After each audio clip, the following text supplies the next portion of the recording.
Here at Monroe Free Methodist Church, we gather because we want to be healed and made whole by Jesus, and then we want to be sent to bring that healing and wholeness into the world.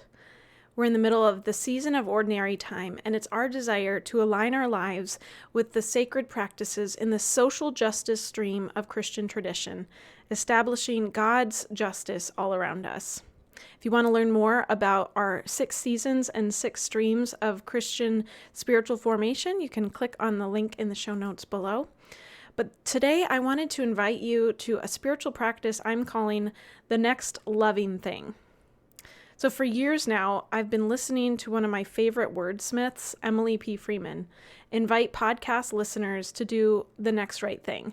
Now, this is a phrase that many famous people have used over the years. It's incorporated in AA and more authors that I can't name off the top of my head. But at the time when I heard her first episode, I had an 18-month-old baby. I was in grad school and I was trying to figure out what it meant to be a pastor. So decisions seemed to loom around every corner, and every part of me responded to the idea of having decision fatigue. I was so overwhelmed by the constant influx of choices to be made, directions to be led, sleeplessness to combat. I just couldn't find any clarity in the cloudiness. I'm a lover of language, words and phrases woven together to stir up something inside of me. So when Emily Freeman invited me to respond to this invitation to just do the next right thing, I knew this was the help and hope I needed. Doing the next right thing, no matter how small, is a more manageable way of doing life. It sounds like wisdom. And it certainly trumps trying to navigate through the never-ending tangle of my unconscious or subconscious dreams and fears. Then, of course, my spirit sang right along with Princess Anna as she bravely did the next right thing, which I am unashamed to admit is one of my favorite movies, Frozen 2. But even with this rather simple directive, something inside me was still struggling to wrap my head around what the next right thing is. Doesn't that imply there's a next wrong thing? What if everything is as binary as I tend to make it, black and white? How do I know for sure what the next right thing is? Last week, in a video meeting with my spiritual director, we talked a bit about this concept, and she said something that clicked for me. Maybe it'll help you too. Suddenly I realized I don't need to focus so much on doing the next right thing. I need to do the next loving thing. As someone who is motivated by the love of God, this is a moment-by-moment, simple opportunity to become the love of God for the world. So maybe our next loving thing is taking a nap and being kind to our physical bodies.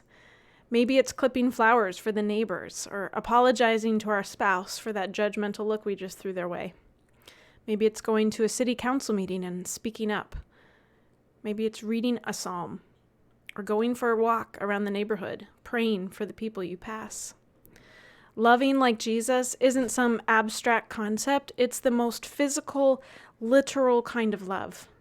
God so loved the world. God became flesh. Love itself became incarnate. Love put on flesh and made its dwelling among us.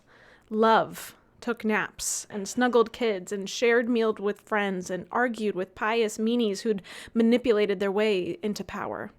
Love washed feet and cried when friends died. So maybe you will join me in this becoming the love of God by simply doing the next loving thing. So let's pick up the litter on our street after trash day. Let's wear our masks even though we're over it. Let's speak out against racism. Let's brush our teeth and get to bed at a decent hour and drink good coffee. Let's be brave enough to defend someone who's been mistreated. Let's go to counseling. Let's read our Bibles and learn to pray all the livelong day. Joining you, friends, in doing this next loving thing right now and in each moment to come. Go in peace.